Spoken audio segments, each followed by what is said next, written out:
We've got some. Hey, I'm Luis. And I'm Luis. And you're listening to the Content is Profit podcast. We spent the last 4 years learning the strategies and techniques from some of the top marketers in the world on how to create content that turns into profit. And today, we're bringing them to you so you can take action immediately and start creating real content momentum. If you'd like to learn more about how to turn your content into profit, go to contentisprofit.com. Oh, yeah. Today's guest is coming back for the second time, and he is bringing the heat. His story and passion conquered the hearts of many, including us. Last time, we went deep into the lessons learned from his past. But today, we're going to dig even deeper into what he practices and preaches. Oh, preaches and teaches. You got it. Today's guest might be the friendliest person on earth, but besides that, he's a best-selling author, successful entrepreneur, email marketing whiz, and host of the Mind of George podcast. Please welcome back creator of the Lighthouse Method and Eternal Flame, founder of the Pink Hoodie Gang, and the Marketing Robin Hood, Mr. George Bryant. Justin. We should work for pink hoodies today. I know. I was driving here. So, George, my closet is all kind of crazy right now because we just moved to a new place. We just share that with you. So I cannot find my clothes. I think we got to come clear here, George. We need to buy pink hoodies. That's all. One of these days I'll brand my own because I'm still buying other people's, but I think I might be moving into it's time to produce some pink hoodie territory. We need to make it happen. And that's why we have this amazing background right here. In honor of your call, George, it's a pleasure and an honor having you back on the show. I told you before the show started, I listened to your episodes probably like 5 times. Every time I listen to that episode, something new comes to me and speaks to me. And today was the thing that I really needed to hear. So I thank you for that. I encourage everybody, go back and listen to that episode. It's 103, I believe. Episode 103. 103. So thank you, man. Just want to say that live so it's on record. Thank you for thanking me. Absolutely. George, so you were telling us behind the cameras that you are in the middle of a moving adventure, right? And there has been a series of events, series of lessons that have been happening in the last couple of days. And, you made emphasis that you wanted to share one of these lessons. And I'm curious on what it is. Yeah, no, it's great. So to give everybody context, I'm in a kitchen of a house of a woman I've never met who I texted 10 hours ago saying, I have video calls tomorrow. Nice to meet you. Can I use your house and your Wi-Fi? She gave me the door code, gave me the Wi-Fi, and I'm in. But there's a lot of lessons there. We've been road tripping the family for 8 days from California to Montana. We are now official Montana residents. We went to a rodeo on the first night. So I'm like literally already a local and I feel really good about it. Where's the hat? I was the only guy in pink shoes and a pink hoodie at the rodeo, though. I will tell you that I stand out like a sore thumb. And so, one of the things that I was thinking about is like, I had all these calls scheduled today, all these video calls, and I was planning on the Wi-Fi working, everything else. And yesterday I was hit with, that Wi-Fi is not going to work. There's no location. There's no available office space. And of course, like the default is to go to panic, but this is what entrepreneurs do. We live in the world of ambiguity. Our world is to go into uncertainty and create certainty. And there's this question I've been asked over and over and over and over and over again from my mastermind students, my private consults, everything. And it's really interesting because the question is always, where do I go to get that? Where do I go to find that? How can I go get that? And so the analogy that I use, it's like everybody sees the rainbow, right? And they're like, what's the path to get to the pot of gold at the end of the rainbow? And I remind them to take a moment to look down because they're already standing at the starting line with a pot of gold because there's pots of gold on both ends of the rainbow. And as an entrepreneur, what I've found is that unless we take the time to really lean in and leverage what we already have, we can't get any more. But the default tends to always be, where can I go out? Where can I go out? Where can I go out? Where can I go out? Instead of where can I go in and leverage what I already have? Everybody's one phone call away, one touch point away, one email away. And that's the easiest way to create a solution. And so I literally moved to this town 2 days ago. 2 days ago, I have 4 meetings set up with 2 restaurant owners, a real estate investor that owns 40 buildings, and the co-working space owner within the first 2 days of being here, because I went to breakfast. I saw the owner. I introduced myself. I said, hey, this is who I am. This is what I do. This is why I'm in town. Got his number. Went to the bed and breakfast, got coffee, had a conversation. He moved his family here, got his number. Yesterday, I sent a video message to all of them like, hey guys, I've met you all in town. I'm so excited to be here. I'm going to leverage this ask really quickly. I don't have a place to go, and I would love to be able to get a video done. And they're like, boom, boom, boom, boom. An hour later, they had a solution to me, an office, a house, a kitchen I'm in, tomorrow a conference room, all because I leveraged what was right in front of me instead of being like, where can I find it? Where can I go? And so in our businesses, I watch this happen all the time. It's like, where do I get the answer? And I'm like, have you asked your team? Have you held a meeting and gotten out of your own damn way and let your team tell you the solution because they know it and you probably don't? Have you asked your customers? Have you called your friend? Have you asked your wife? Like, I literally look at entrepreneurs, and if you're an entrepreneur, it doesn't matter if you've been in business for a day, a week, a month, or a year. Just to start as an entrepreneur, you have leveraged relationships and you've gotten support, and all of those relationships around you have the answers to everything that you need, but you have to be willing to ask. And so I literally was like, hey guys, vulnerable, authentic, like, this is what I do. I'd love to help you. I want to be a part of this community. Like, I want to have an impact here. I need some help. And literally they were all like, yes, yes, yes, yes, yes, yes, yes, yes, yes. And this morning my phone rang and he's like, hey, I have a conference room. You can rent my conference room. You can use it every day for the next month. By the way, my dad is the commercial real estate. I had him pull 5 to 10 offices for you to look at that meet your requirements. He's going to shoot you an email tomorrow. And the only real estate attorney in town is a friend of mine. He knows you guys are here. He knows you're coming. And then the restaurant guys, like, and by the way, I know you got a place, but if you ever need my restaurant, you can use it anytime after 3 p.m. every single day. Wow. And all of it was leveraged right in front of me. And it wasn't like tit for tat. It wasn't trade, transaction. It's authentic. It's just authentic relationships. And so one of the things that I've been really, really reminding myself of, I left my comfort zone. Like, you know this, you watched the video, I cried. We just moved on a whim. Like, I left a home that I built a business in, multiple businesses, had a child in, like, built myself. And I gave it up to go live in Airbnbs for 5 months because there's no available real estate. And like, you want to talk about like surrender. And so I willingly threw myself into this pot of uncertainty and like, I'm going to trust the process and I'm going to leverage what's around me. And I've had almost anxiety attacks, panic attacks. And then I'm just like, breathe. Who do I know? Who do I know? And I just start looking around, and I got to this point where we got here. And within the first couple hours, like, man, I don't know anybody. And I was like, well, let's change it. And so we went to breakfast the next morning. My wife's like, here you go, Chatty Cathy. Let's go. This is your superpower, right? And I'm just like, hey, and like, I'm eavesdropping. And like, the guy comes over and checks on our meal. And I was like, hey, man, I was eavesdropping. You were a Marine? He's like, yeah, me too. I'm like, you own this place, don't you? He's like, yeah. I'm like, what got into cooking? And he's like, oh, boom, boom, boom. And he's like, you ever cooked? I'm like, I actually wrote a cookbook. It's a New York Times bestseller. And then boom, boom, boom, boom, boom.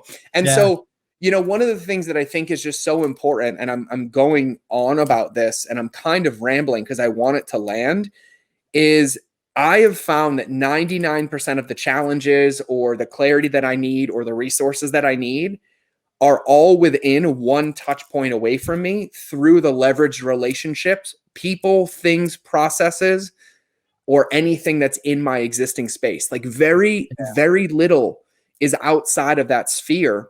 And even if it is, I found leveraging the people that are closest to me to get me into the sphere gets me further into it anyways, because I have a warm introduction. And so, you know, my ripcord for everybody would be to like, hey, when you're thinking about these things that you want to do, these courses you want to do, this emails that you want to write, this problem that you want to solve, instead of looking out, look in.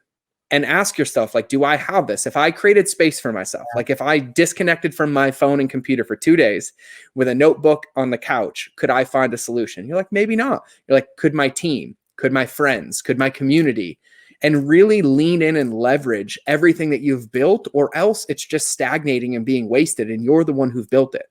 Yeah. Yeah. So many questions are in my head right now, and I'm sure Fonzie too, because I saw him like typing. And you know, we're like 10 minutes in, and my iPad is like have smoke coming out of it, just like last time. but I love it, and I wanna make two comments to complement that story. One was I saw yesterday a clip with Joe Rogan and Kevin Hart, and they were talking about when Kevin Hart met Jeff Bezos at this party, right? And he was sitting in this table with his friend, his wife, and he's like, "Man, Jeff is right there. Like, I don't know him. This is maybe the only time I can get to go and talk to him and make an impression and ask him, right? Like, leverage that relationship, asking about something, about what he does, how he does it, right?" And his friend was saying, "Hey, no, just be cool. Just be cool. Like, why would you do that? Like, just be cool." And it's like, be cool for what? This is the only time I'm actually gonna get to see him. I don't know, right? So it's like he grabbed his wife, he goes to a door, and the way that shares is so much more funny, right? But he goes there and he's like, "Hey, Jeff, nice to meet you, man. I'm Kevin Hart. I admire your work," right? And because I admire you, I would love to have a conversation when the occasion arises, right? I know that this might not be the time or place, but after, I'm happy to connect, dude. And that's it. And then he turned around, "Nice to meet you." Jeff was like, "Oh, this is awesome. I love what you do too." And then they connected, right? And it's like we call that table face, in our world, hashtag table face. That's I guess the term that we coined on our end. but then that described that occasion. And then about asking for your inside of your team, we just had 2 episodes, especially this week, where we were trying to find a solution for somebody who is working remote for us in Venezuela. Internet over there is probably like the internet that you're getting in your Airbnb, and we produced a ton of content. So, a batch for him, it was taking him days, where in here it takes us about 10 minutes, to get out to the world, right? So we're like, man, how can we do this? We're not experts in the machine side of things. Like, we literally buy Apple because it's easy for us to work with, and that's it, literally. And our team is like, "No, man, buy PC and blah blah." They know the techie stuff, right? Dude, they came up with a solution for us, like, "Hey, buy this computer, right? We're just gonna stream it. He's gonna control that computer from Venezuela, and then he's gonna be able to use your high-speed internet." And we're like, "Is that even possible?" Yeah. What? And they're like, "Yeah, it's super simple solution. It costs nothing. Like, it's gonna work, right?" And we're like, "Oh my gosh!" And then with the different services that literally streamline our process, and it's probably gonna double our output, which is insane. So, and they brought it up to us, right? And it's the same thing. So, thank you for sharing that, because we lived it in the past few days, and sometimes it just flies over. Absolutely. Well, and I want you to go. I just want to add to that. I think one of the underlying principles of it is patience, right? Yeah. Like, just because you're met with the problem right now, if you don't fully bake the problem, you can't find a viable solution, right? And I'm the king of like, let me fix it right now, because I don't like open loops, right? I'm like, "Oh, this is my daughter's like, hey, in 2.5 years when I graduate, I want to go to Europe and travel." And my brains are like, "Okay, we can do this, we can do this, we can do this, we can do this." And she's like, "No, I just want to tell you." And I'm like already trying to solve it, right? And so, patience is a big part of it. And the reason I say that is because if you're like making a recipe and you put all the ingredients in the oven, you don't fully bake it, and it comes out, you don't know if it was going to taste good or not, because it really never fully baked and matured to get into it. And it's the same thing with, these challenges or these solutions. And I'm going to say this because this one's going to rip the Band-Aid off. If you think a challenge or problem that you're facing right now has to be solved today before you go out of business, well, you created a business of firefighting, and if you repeat it, you're going to keep it going. It shouldn't have ever got to this point. There were plenty of inclinations leading up to it, from good, content management to good team meetings to structure to, foreshadowing, all of it. And so when we think about any of these challenges, any of the things that come up, our job as entrepreneurs, our job as leaders is to literally make it like Alex. Like, you guys know Alex. Like, we're the only ones that are willing to go out into the future, declare something true, come back into the present, and build it to make it happen.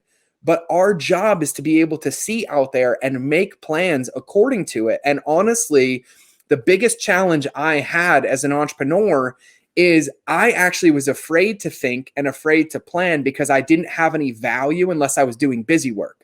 And when you put the plan out and when you start to think about it, it means you can only focus on needle movers, which means all the distractions have to be removed, because we don't have bosses being like, "Hey, are you watching a YouTube video? Or are you scrolling through Facebook?" Right?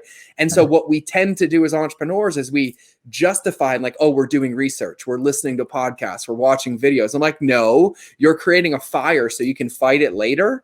So then you have a reason to stay in this cycle. Wow. I continue to say that every time we talk to you, we need to hear exactly what you have to say. So we just have to make you a regular every week on to the show. Let's do it. Yeah. I just need better internet or my own office and not in somebody's kitchen.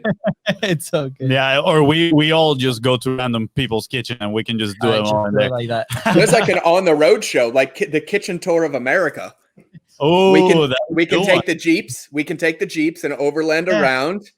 Kitchen tours, set up live streams, and then team in Venezuela will remotely operate them, which, by the way, guys, we were doing that 20 years ago. I was remote operating computers at my house in Massachusetts from Somalia in 2004.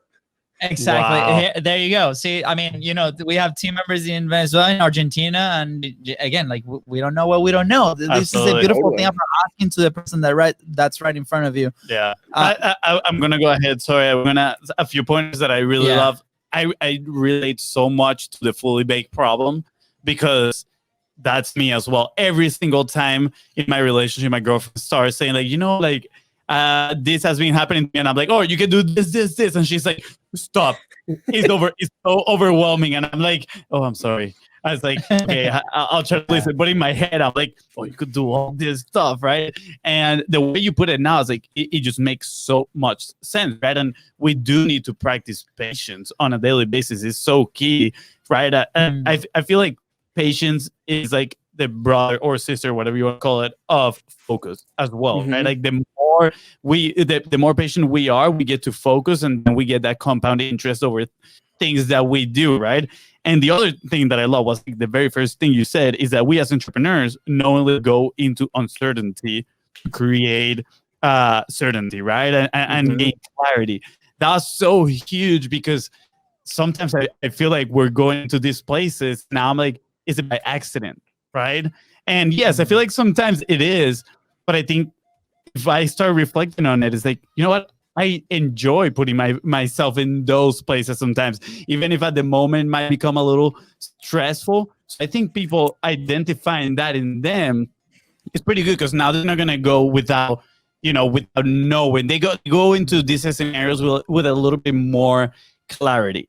And that led to your comment on the rainbow and the pot of golds. And my immediate question, how do you come up with these metaphors? I'm so like, because for everything, you have a story. Since the day we interviewed you the first time, I signed up for your email list, and I've been reading your emails, right? I usually leave them for the weekend, and then I read them all on the weekend. And you have this, I think is genius, and it's amazing because you want people that is engaged in your email list.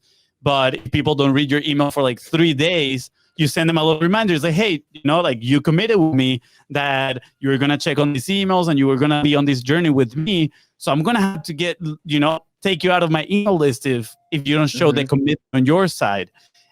So that was a little issue for me because I read everything on the weekend. So when I saw that, I was like, no, please don't kick me out. I was like, George, I promise I'll do good. But, I every single email, like the information, the value that has, and the metaphors that you put in there. I'm like, how does he comes up with all these metaphors? Because one of the key ways to differentiate yourself as a marketer, business owner, is to have these sort of stories and metaphors and coin names in all this, like theories that you have that you're sharing with the world. So I'm extremely curious on how do you do it? Yeah, it's such a good question. And I love that you mentioned the email. And here's what's really, really funny about the emails. One of the things that I know about coaching or growth or helping entrepreneurs is I don't care, or I don't think that what's in the email is your secret. I actually designed those emails so that like reading it was like the 5th most important thing you could do. This consistent commitment gets you to commit everywhere in your life. The habitual showing up every day makes you start off with an easy win every single day. Like just the consistency of it changes your business, even if you don't read what's in it. It just so happens then what's in it can sometimes help you navigate this path. When we think about ourselves as entrepreneurs, like there's so many things to unpack, and I'm going to close a loop from a previous one to answer this question. We talk about going out into uncertainty, and you talk about it being an accident. It's not an accident. You were intentional about wanting to build something different.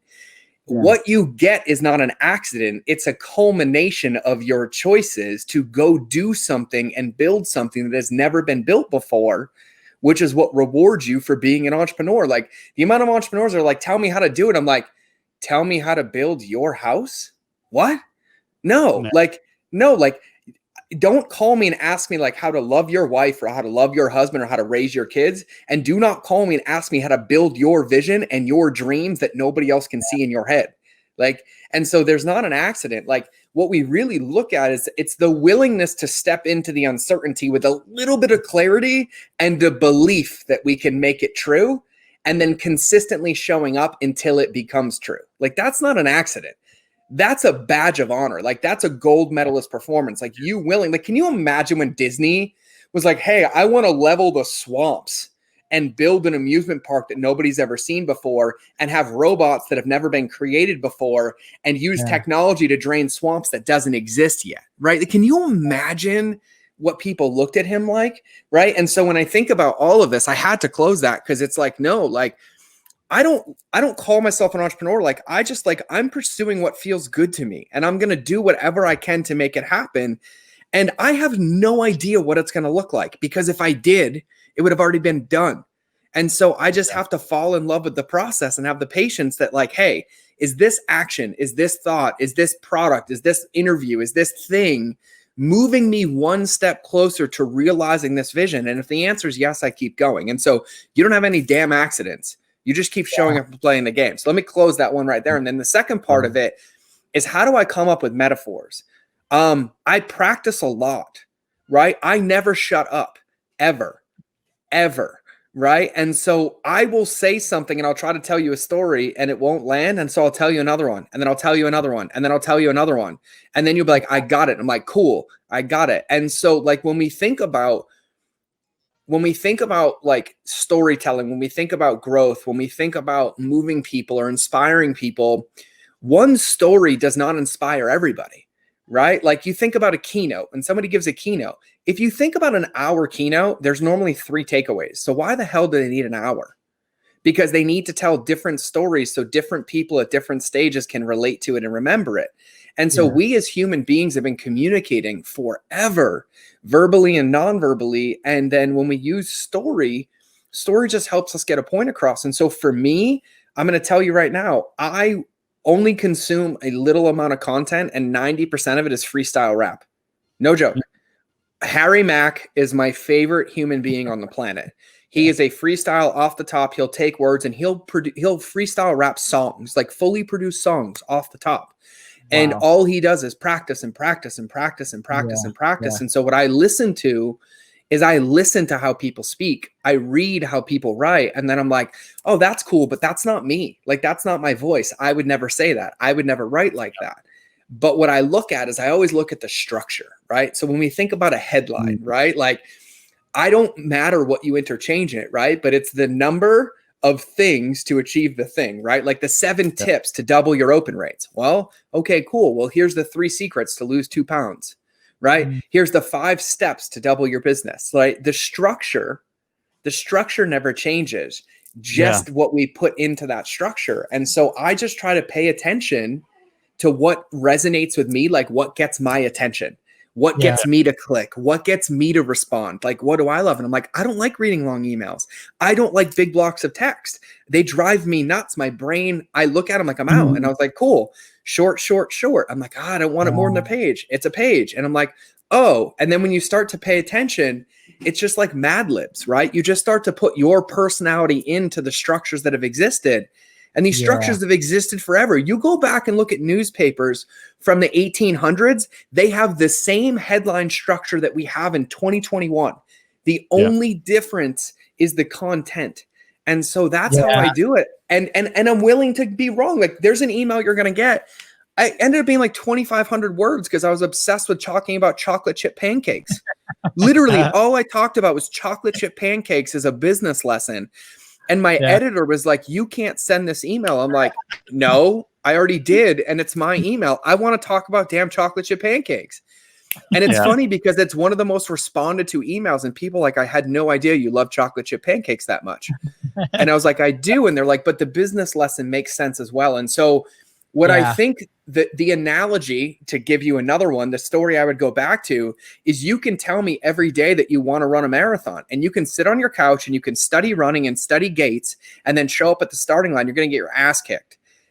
Yeah. I would rather you put your running shoes on today and feel like, screw it, I'll figure it out as I go. Let's go run 100 yards. Let's go run a half a mile. Let's go run a mile. Let's go walk 2 miles, and put it into practice. And so when we think about communication and stories, I'd rather you just stick a quarter in yourself and keep talking and keep talking and keep talking and keep talking and keep writing and keep typing and keep producing and keep going and going and going and going, because what you're going to be left with is the meat of who you are. And you look at anybody, like, you don't become a better speaker by sitting there in silence. You don't become a better writer by like staring at somebody else's stuff, right? Like, you don't become a better runner by studying running. You have to run, you have to write, you have to talk, you have to communicate, you have to emote. And so that's how I think about it. And so what I look at is like, oh, I want to share this one thing. Like, I just want to share this one thing. And I'm like, yeah, I wouldn't listen to that if somebody said that to me. And I was like, what would I listen to? And I'll be like, oh, this would get my attention. And I just start there. And so basically I write to myself. I speak to myself. And it does, by the way, like, just to be fully disclosed, it's the infinite gain, because I know how to write, and a lot of us know how to write to get people to click, right? But I don't want people to click.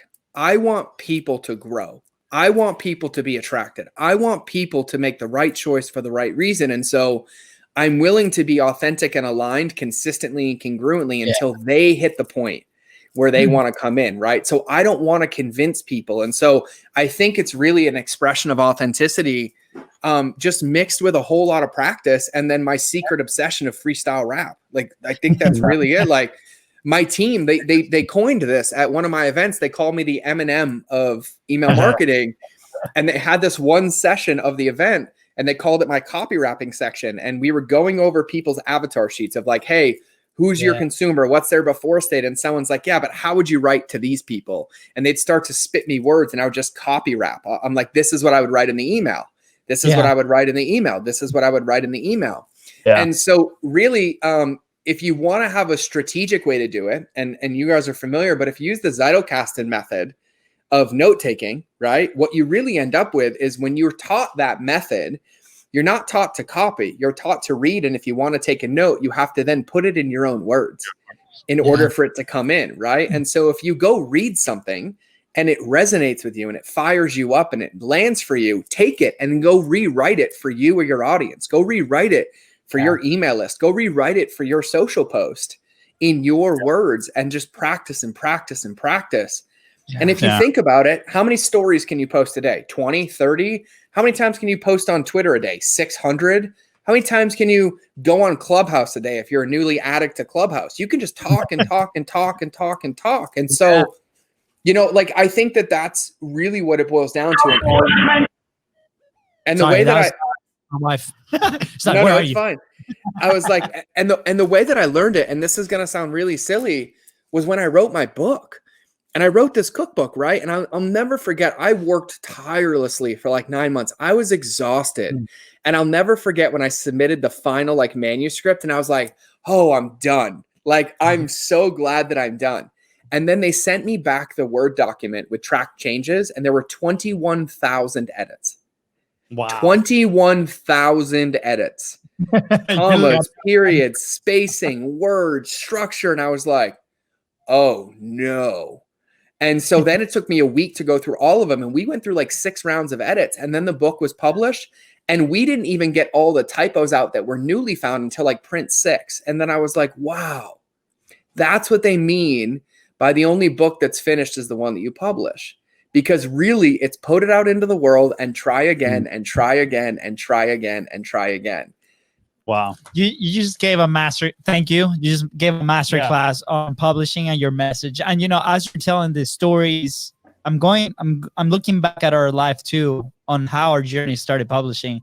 And from where we started the sticker company, and we started for external reasons, right? We didn't like the process. We didn't love the process. Then we printed t-shirts, right? Same thing happened. We hated the process, right? And it was like, man, okay, you know, we created this for a vision, but that was part of the past, right? Back then, we didn't see it that way.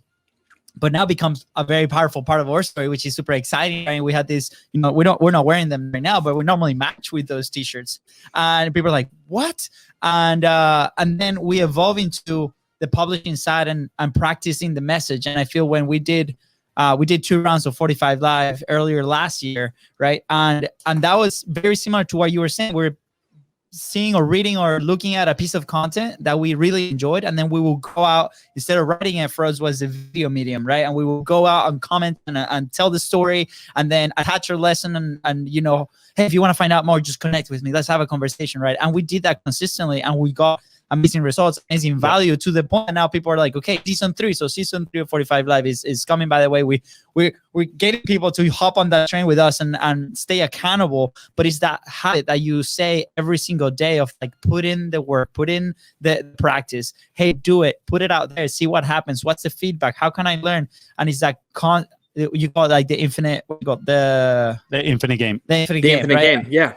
And Chris Zoe was talking about that in a few posts the other day too, about number play the infinite game, right? And then after that, everything comes in. So thank you.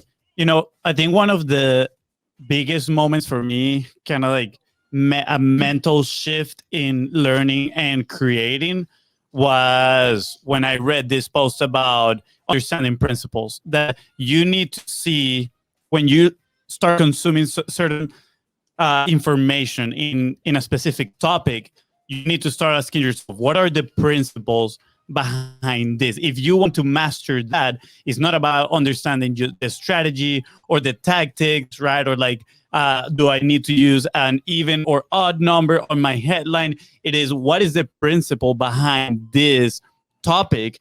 Because usually there are a very limited amount of principles that if you see across the industry, they'll repeat, right? So let's put, for example, direct response marketing, right? Once I start reading copy, I start asking myself, okay, what are the principles behind this copy? Instead of why just this a specific piece of copy work? Like, what is the strategy that he used, right? Or look at this, like he used small lines. No, instead of that is what is maybe the emotional triggers that he's trying to pull, right? Is he just being emotional or absolute factual, right? And I think that is so important, because once that I heard that and I made that shift in my mind, now everything that I consume is, let me go for the principles, right? What are the 10 or 12 principles of this topic that if I dominate and I learn, I will be in the 1% of the people that dominate this topic, right? And I think that's what you're thinking about right here. Yeah. So like, you want to have X-ray vision.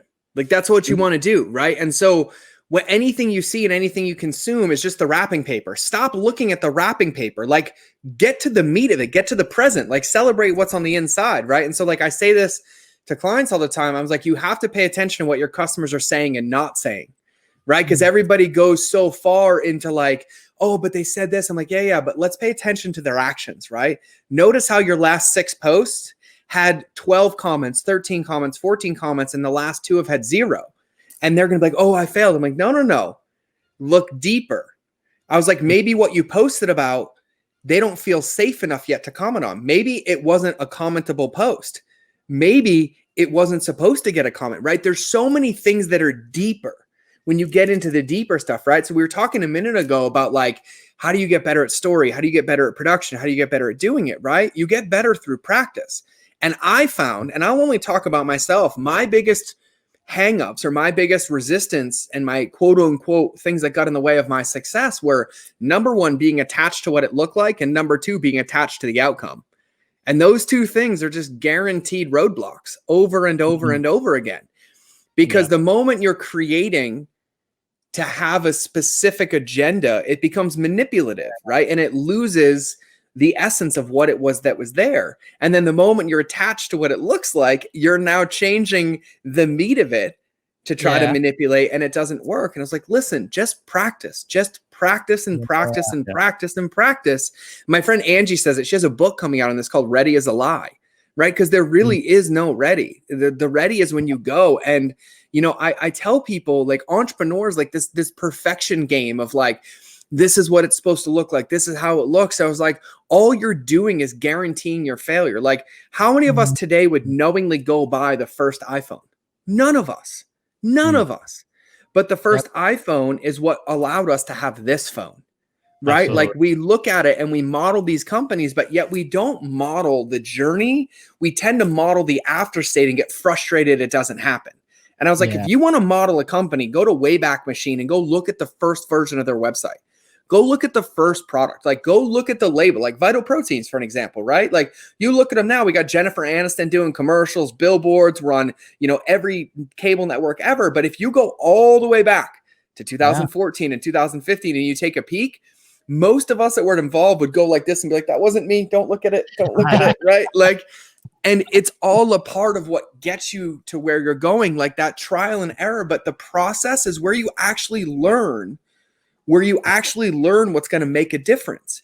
You have to go back and look and then be willing to grow and iterate and adjust over and over and over again. And really, to be like really cheesy, like Mike Tyson says it best, like it doesn't matter how many times you get knocked down, it says you stand back up. When it comes to entrepreneurship, you should expect to know, like the founders of Robinhood got rejected by 82 investors, 82, right? Like, and then now you look at it, like you start to go look at it and you're like, this is not a game of perfection. It's a game of resiliency and consistency over and over and over again.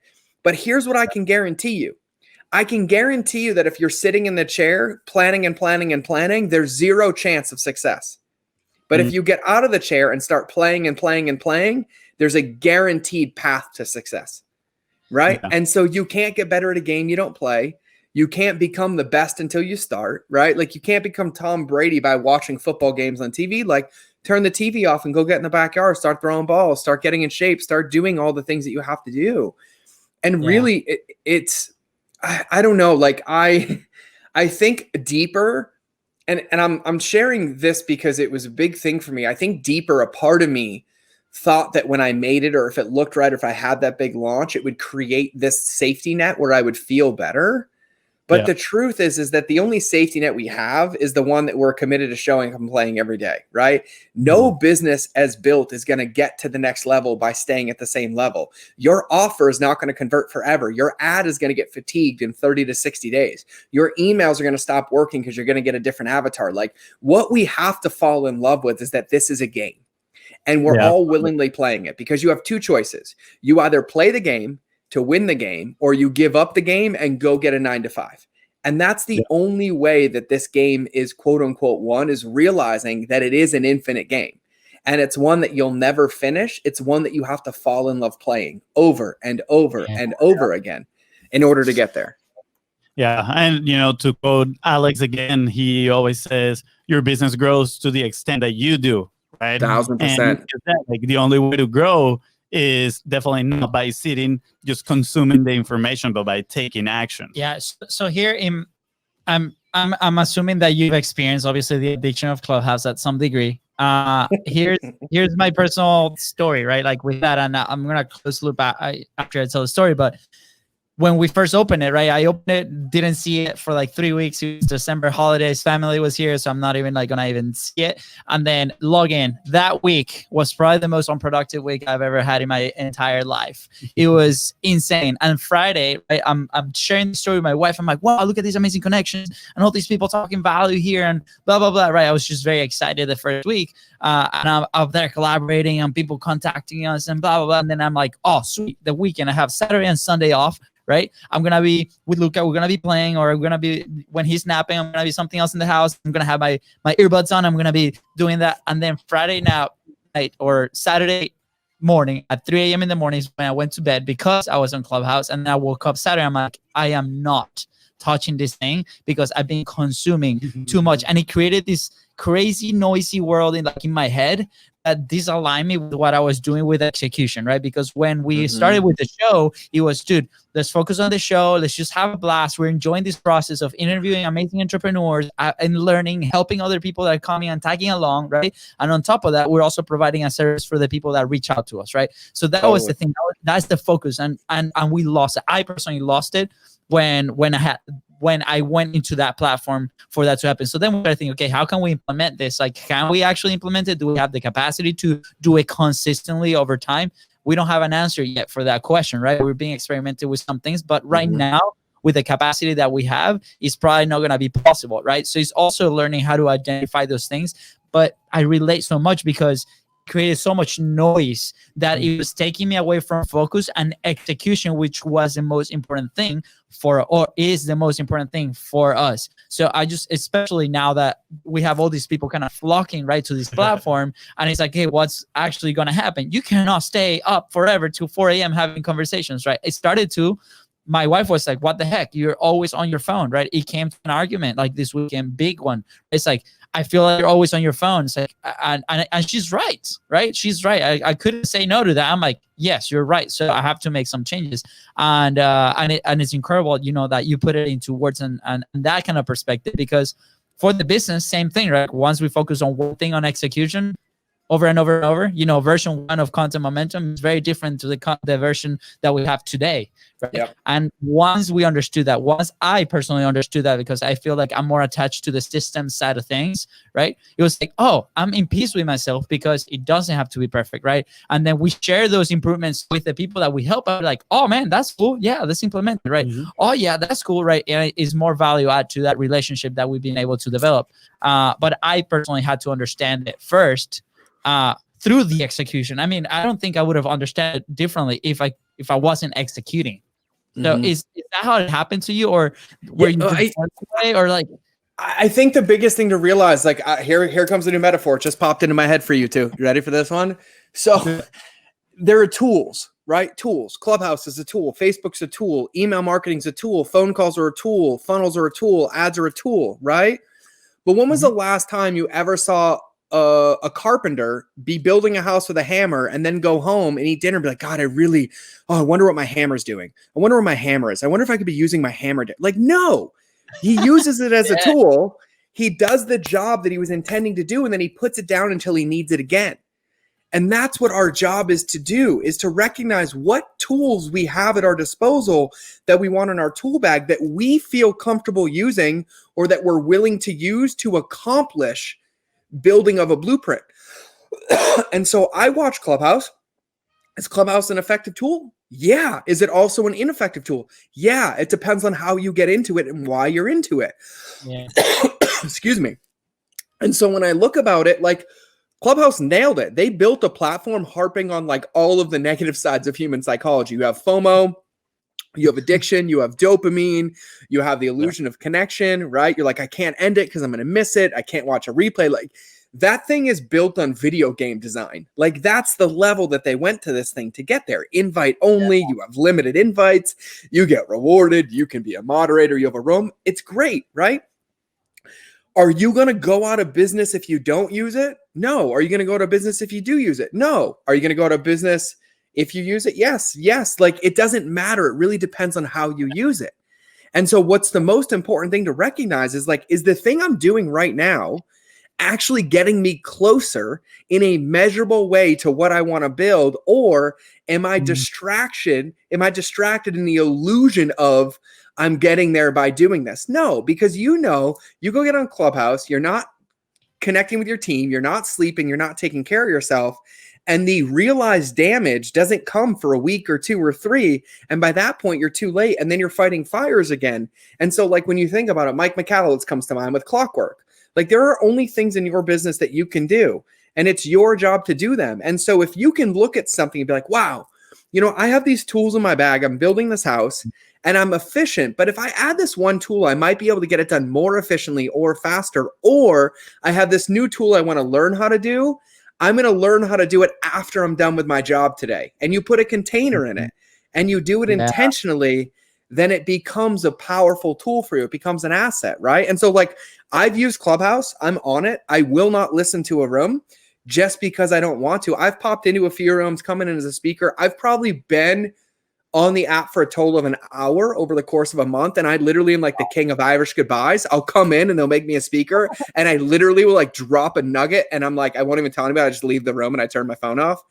And it's funny because they're like, where'd you go? I want more. I'm like, go listen to the podcast. Like, I did what I wanted to do. Like, I did my drive-by. Like, I'm the king of drive-bys on Clubhouse, right? And so I just think no matter what it is, at the end of the day, you know, these are all games. Like none of us are really like creating a business that's never been created before. We're putting our spin on it and using it as our passion. And so when we think about it, you can utilize these tools any way that you want to, and they can become powerful or they can become a complete distraction. Like they can be an asset or a liability.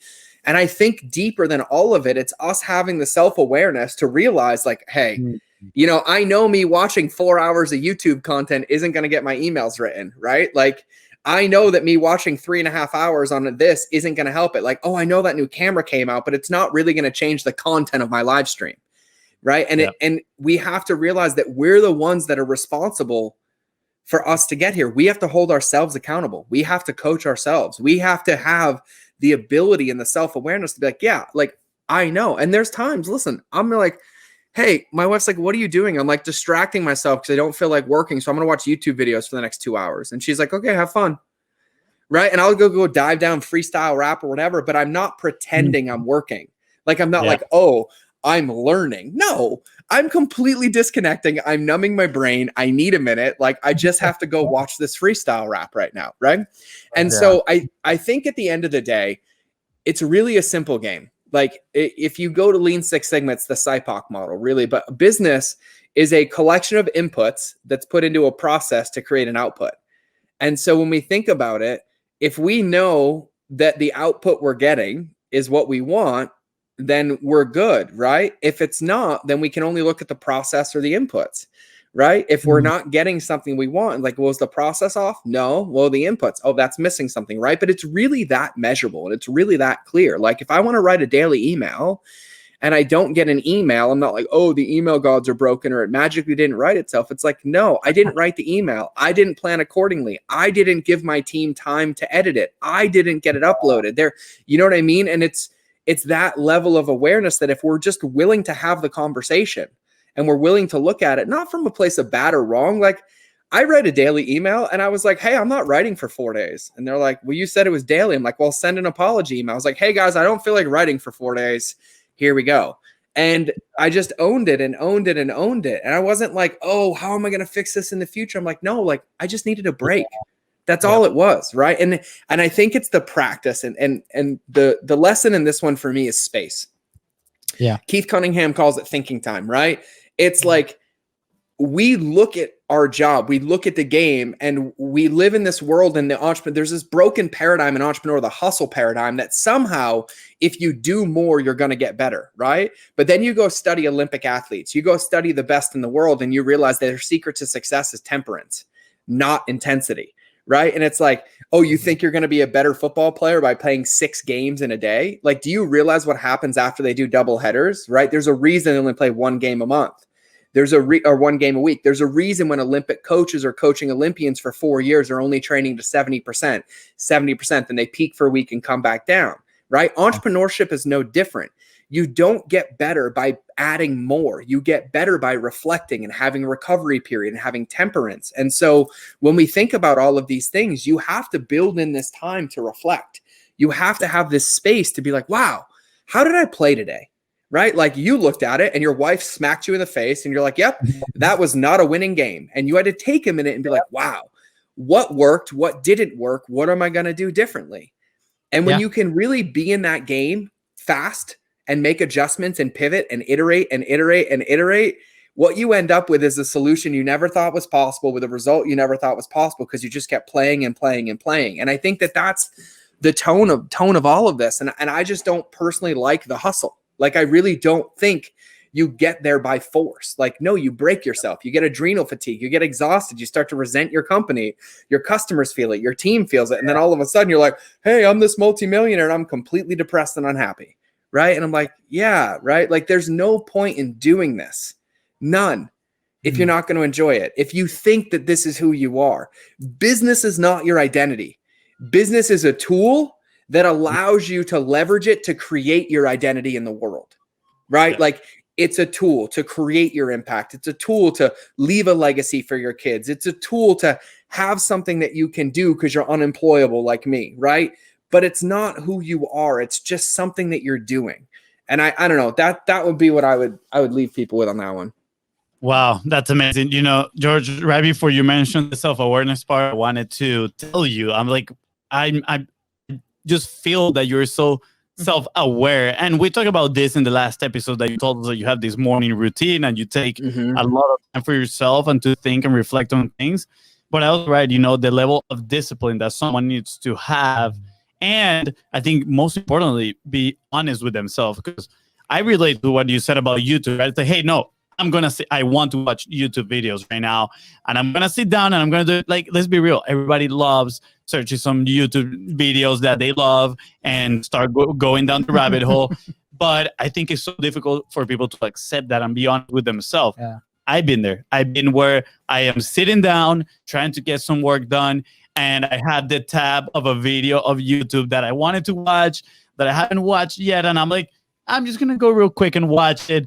Meanwhile, the timer on the task that I'm doing, and I'm doing air quotes right here for those that are listening, still running. So I'm like, oh, you know, the time says I was doing this work, but in reality, I was just watching YouTube videos. So, you know, that honesty with yourself, I think is so important because in a way, you know, I think that will lead to not regretting things because then you go on, you don't get the results because you're not putting the work that you're doing, or you're lying to yourself, right? And you're like, oh wow, I feel and that's another rabbit hole you start going down that way. So it's so important for people to be self-aware and honest with themselves, and then hold themselves, put some discipline in your life. Whether that is like, hey, I want to watch YouTube videos. Okay, I'm gonna put in the calendar. In this time, I'm gonna watch 30 minutes of YouTube videos, and then enjoy it. You know, well, and I just before we go, I got to say this because yes, discipline, but also surrender, because it's never gonna look like you think it is ever, right? Like you can have the perfect plan to go into a fight. And then the moment it goes off, you can't be like, oh, I quit the fight. No, you have to make an adjustment, right? Like you can have the perfect plan for the road trip, then you get a flat tire. And you're like, oh, I got to make an adjustment. And so you nailed it, right? And it's like, it's not this level of like hard discipline or whatever. It's the game of practice. And my wife will tell you, she said this to me to my face like a week ago. She's like, you're not as self-aware as you think you are. And I was like, I know. Yeah, I know. And I was like, because I pretend to be self-aware sometimes when I'm finding awareness. Right. Like and it was amazing. And then she's like, and you're not as grounded as you think you are sometimes. And I love that. Like, I really, really love that, because there's times that like my own dissonance will be like, I'm like the Messiah. And she's like, you're being a butthead. And I'm like, oh, okay. Got it. Okay. I'm going to go take a shower. I'm going to go for a walk. I'm going to go for a run. Right. And I think that that's what's so imperative about all of this. Like at the end of the day, we literally have ourselves, and we just have to make sure that we're doing what feels the best to us. But, you know, I fell into this trap as an entrepreneur where I defined my entire value on what I said I could do. Right. And so I would break stuff or distract myself to create pressure. So I'm like, look, I have to do it. I have to do it. And it was like this cycle that was like over and over and over, and it's exhausting. And it's like, no, it doesn't have to be that way. It's like not a badge of honor to hustle more. Like, hey, if I can do what I need to do in an hour, why would I take 8? Why can't I just do it in 1 and just be done? And, you know, this is a conversation I've been having. Like, I just road tripped across the country. We spent 4 days in the car, covered a couple thousand miles. And it was really interesting to watch my habits, right? I realized that every time I had a thought that I didn't like, I reached for my phone, right? And then I realized like we were sitting in a hotel waiting for the valet, and I couldn't sit there. Like I'd be fine. But then in a moment's notice, I'd like find myself grab my phone. And I'm like, wow. Like, and I don't have any apps on my phone that can really distract me. Like I don't have my social media logins. My team has them and all of it. Like I have like Audible to go to or things like that. But it was even just the habit of it. And it's like, God, where else do I not get to fully grow or finish the game or experience the growth or whatever I was supposed to in that moment because I distract myself from it. Right. And so I think more so than the intensity of like this morning practice, it's like, give yourself the time to just be in whatever you're going to be in. And my business partner, Stefano, says this the best because we do men's groups together, men's work and men's coaching. And like, I remember I was like in breakdown one day, like I was in tears, like my life is over. Like, I don't know what I'm going to do today. And I was like, what do I do? And he's like, sit with it longer. And I was like, you a-hole. I love you. Cool. right? Because my brain was, how can I avoid it? How can I avoid it? How can I go around it? Versus like, hey, what is this? Yeah. Why is this coming up and how can I process it? Right. And like, I just moved to Montana, so I have to use the story of the buffalo, but they're the only animal. They're the only animal that when a storm is coming, they turn and head towards it because it's the fastest path through. Cows lay down, other animals flee. Bison walk straight into the storm because it's the fastest path through. And Wow. It's a really powerful analogy to think about it, but it's like, hey, our emails aren't working. Cool. Well, I can put it off as long as I want, but stinky fish do not get better with time. Let's go. Let's fix it, right? Or, hey, my schedule isn't ideal. Then great. Stop the schedule. Hey, I need to do this. Great. Then do it. And then be willing to play the game and be honest with yourself, because you know what I think is so important, and I'll tie this into the success of your business.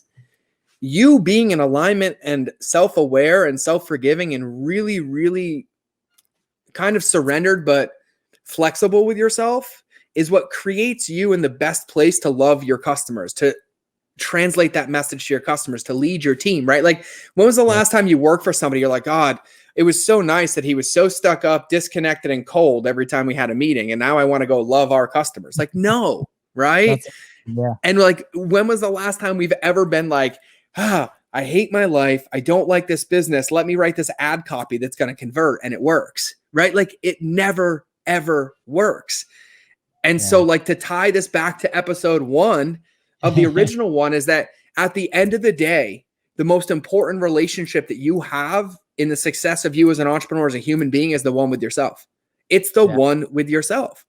And you have it with yourself, which then allows you to have it with people like us, right? Because I see you two, and I don't see you as where you are. I see you at your potential, right? And I'll hold you there, just like you do for me. Like, you'd never let me come on here and be like, oh yeah, you know, do 7-Up sales. You'd be like, are you okay? Did somebody drug you? Did they like pay you off? Like, are you being bribed? Because you hold me at my potential, not where I might be in that moment. Like, I might fumble, but you're like, oh, he should never be the quarterback again. You're like, no, he fumbled, pick it up and go again. Right. And so it's really, really important to do this practice because it affects everything, like everything. And so that's, I had to interrupt you for that one. Man. Yeah. I love it. Like we always say, our mind is blown, George. And, you know, I'm well aware that we're coming up in the hour here. We're going to have to bring you back. The headline says everything about the customer journey. And I know some of these things do apply, right? But I don't know if we actually went that deep, right? I have a couple minutes. So you don't have to end it right. Like, give me a minute, but like, let me tie it together. Let me tie it together to the customer journey, because I'm going to tie. One second. Yeah. Before we go there, I want to put this out there too. I would love to have a conversation with you one day as well on creativity, right? PKM, personal knowledge management, because I am well aware you are into that world too, and I'm obsessed with it as well. I know about Second Brain, Tiago Forte, and I would love to have a conversation about that. I would love to. I'm still learning. Yeah, it's fine. We can learn together. That's okay. Go ahead. We can bring a third guest that you feel like it could teach us, and then we'll do a live show all three. And then I know plenty of them. I'm just gonna call Nir Ayala again and be like, Nir, come teach us, since he invested in Rome Research and he was just on the podcast. Boom. There we go. All right, then we have our fourth show scheduled. We need to do this like once a month or something. But I want to make a comment here, George, because I mean, you're speaking to me right now, like. And I'm going to be fully transparent here with what's happening, in our business, right? Even though we're getting a lot of traction, we're, working on systems with on the back end to acquire customers, like more predictably, right? But at the same time, that's adding some processes and work obviously on our end, right? And my capacity is obviously limited. So what's happening like through December and the beginning part of January is that I personally felt that we've had a ton of stuff to do, right? And it's like, okay, we're reassessing, right? And this this weekend I broke, man. I broke at my house. Like we had this guest, which is our cousin, and we're trying to figure out what to do. Everybody kept asking me what to do. I'm like, dude, I don't know. Like I'm decision fatigued, and my wife doesn't think that's a thing, right? And then because she tells me every time that that's not a thing, it bothers me a ton because I internally feel like that's the thing. But then I legit just exploded when the dogs were fighting out in the yard. Like it was not a pretty scene, I just had to go to my room, close the door, and just be in silence legit for an hour and just breathe, be in the moment. Like you said, I literally just remember, your episode when you say just like take a moment to breathe and just like look at your hand, just say that thank you that we have a freaking hand, right? And then my wife came in and we had a really good talk. But it was like the pressure that's built up, and then I look back, right, and some of the things that I talked to her about. And that I talk with Fonzie about every single day. It's like, yeah, why don't we get it freaking done? That's the thing, right? And it's like, and today, this is I told my brother this morning. I listened to your episode, and I told him this is the thing I needed to hear. Now this conversation happens this afternoon. This is the thing I needed to hear today, and it's about that awareness, right? It's like, hey, where am I spending my time in, right? For example, like she's like, man, you'll be getting home at like 7:30, right? And we're executing, right? And it's like, you're not hanging out with Luca at night, right? And I'm in my head, right? It's like, man, I have to make this happen. So then later, and then she was like, but what about now? Like you're missing that, right? So the conversation, and I kind of teased it in a call that we had earlier with Fonzie, but I'm like, the conversation is like, obviously the shows are a little bit later. We have to move the shows earlier. At noon, there's no negotiable. Let's do this. At 1, we're gonna have to make it happen. I'm gonna have to go to bed early. I'm gonna have to wake up at 3 in the morning. I don't care. I'll get it done early in the morning, and then I'm here in the afternoon to have family time and have dinner together and stuff like that, right? But it took me to that breaking point to realize that, right? And I've noticed that personally in my life that I've pushed capacity to a point where I break big time. And yes, it was not pretty, right? And then I realized that. So from now on, I'm making a commitment here publicly. Thank you, Facebook, for being here with us. Fonzie, I think this is the first time he listens to this. Yeah. Thank you, Bryant. That I'm not gonna let it go that way anymore. So, selfish question: what are some things that I can do regularly to make sure that I continue on the path and build my habits? I do not break the way that I broke this weekend. Yeah, no, it's such a good. You and I are in the same boat as are probably most people. And the difference is being in this boat versus the other boat, just acknowledging it, right? So the first thing is that so here's the thing. If I call you a purple dinosaur, does it bother you? No. No, because it's not true. But I'm like, hey, you're not spending enough time. But if I'm like, hey, you're not spending enough time with your son, starts to tingle in your belly a little bit, right? Just a little bit everywhere, right? And so we have to remember that if it's causing any response or reaction in our body, no matter where it's coming from, it's true, which means the only person responsible for mitigating it is us, right? And so what we tend to do, and I'm going to say this, we're men like to fix things. So if we're disconnected from what we're doing, we'll break things to then fix it again. To then be like, see, I did it. Look, I fixed it. Look, it was hard again. It was boom, right? That's kind of like how we're wired. And so you have to be aware of it. So the first thing is, number one, you have to have a practice of releasing, right? Like you have to leave the office in the office. You can't keep stuffing and then expect it not to break. You got to get it out, but you got to get it out with you and not get it out with the people around you, right? And so a writing practice, like one of my favorite things to do is when I'm really, really stuck is I record an audio note to myself. And I'm like, oh man, I'm just so, And then when I end it, I'll try to listen to it. I've never been able to make it through like 20 seconds without bothering myself. And I'm like, God, I wouldn't want anybody else to listen to this either. And then I'm literally like gone, like it's gone, it's out, it's processed, it's there, because I think about all the stuff I've carried home. Like I'll have a bad day, like today, like right now, I'm like, if I had to grade myself on this interview, I'd give myself a 5.2 out of 10. Right? I'm like, oh, I missed that. I had that. And I'm like, but at the same time, I give myself a 10 out of 10 because that was my authentic performance. But there's two sides of me. There's the Jekyll and the Hyde, right? Part of me wants to go home and my wife be like, hey, how was it? And I want attention. So I'm like, oh, it wasn't that great, babe. Like, tell me how awesome I am. Like, I can do it differently, because I'd be craving attention. The other side, I'm like, hey, it was awesome. Let's spend time as a family. That's I've done the work. I'm building something different. And it really just comes down to the practice. And so I think one of the biggest problems that I encountered that's so aligned to what you're saying is that I try to outthink the shitty thinking.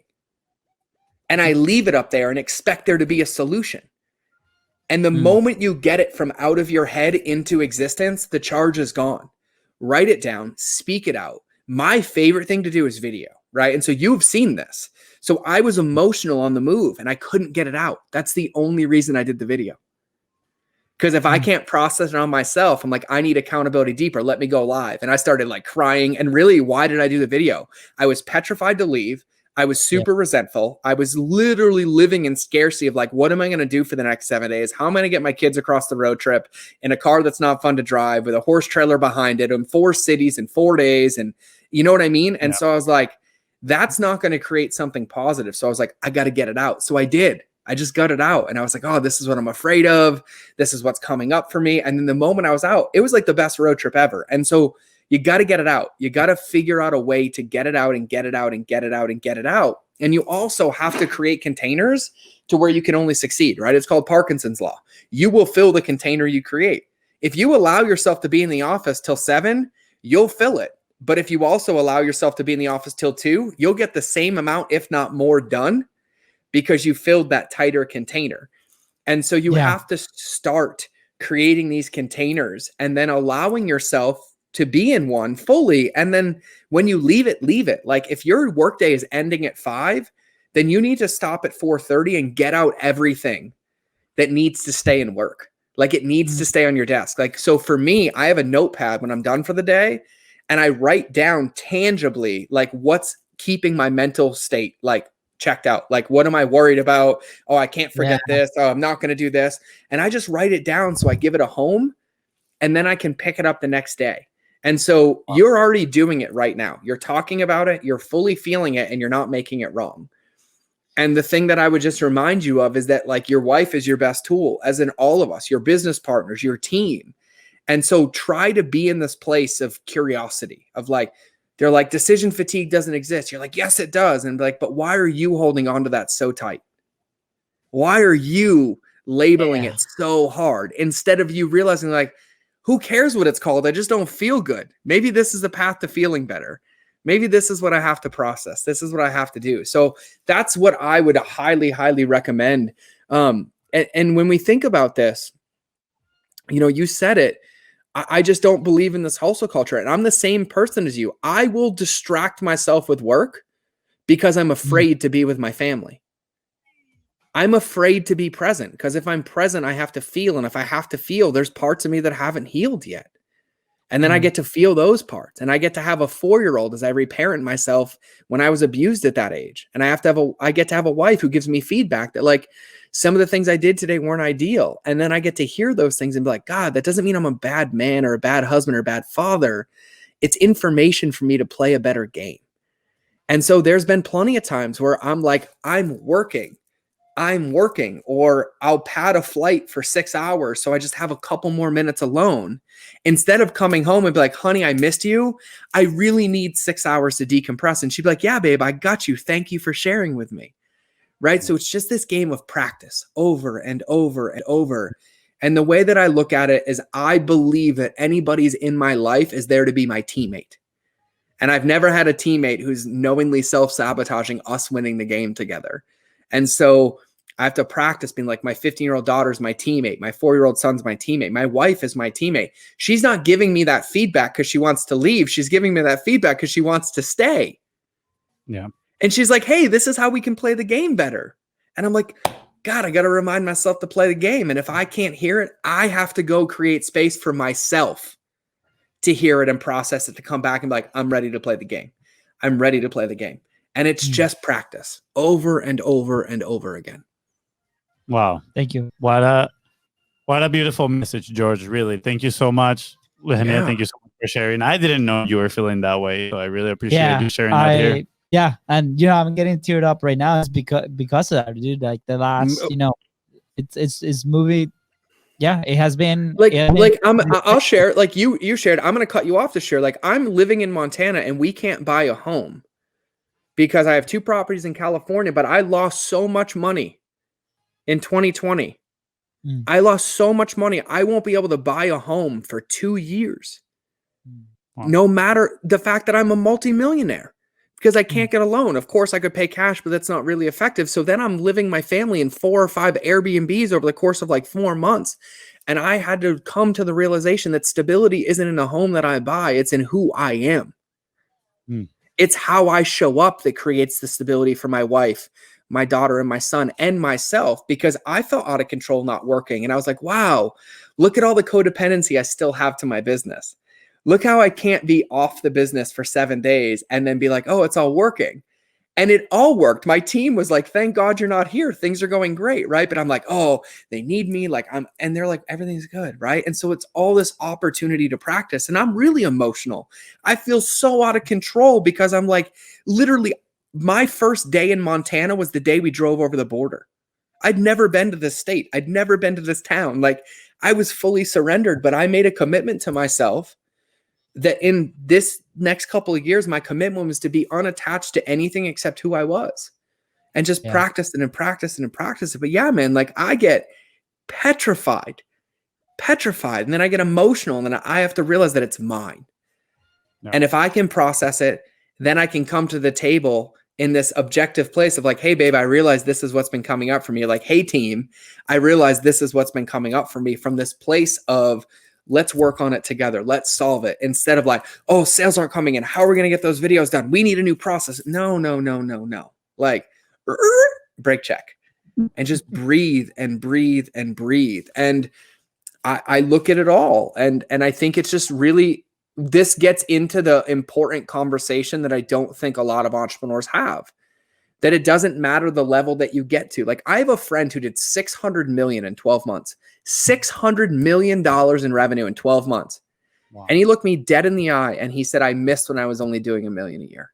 He's like, it almost broke him. He was more depressed and stressed than he'd ever done. And he's like, I literally lost my life. I lost my identity because I was pulled everywhere and had to work and work and work to get it back. Right. And it's like, we just get to play this game and practice and practice and practice and practice. And really, it's the art of loving ourselves and self-acceptance and self-sovereignty and self-enlightenment and self-awareness. And then, I look at it, I talk about it a lot. Let me be really crystal clear for everybody. I do not have this figured out. I am just as much a student as everybody else. I actually grow through talking. Yeah. I coach myself through the questions that you ask me. And then I will reflect when we're done. And I'm like, oh man, that's what I get to focus on this week. Like, that's how I get to be. Like, I'm only sharing things that are still present and still actively not quote unquote ideal or smooth in my life. Like, this morning, I literally started crying to my wife before I started working because I was like, I feel out of control. I don't know here. But I didn't come like, oh, it's all ending. I'm like, hey, this is how I'm feeling. I just want to share it with you. I don't need anything from you. And she's like, babe, you got this. Like, go. Right. And it's just this practice and practice and practice. And so that's what comes up for me. A lot of this is that this conversation is the conversation that informs everything. How you lead your team, how you run your business, how you make decisions with your time. Like, and I imagine, like, you go to compete and you want to be an Olympic gold medalist and you win silver.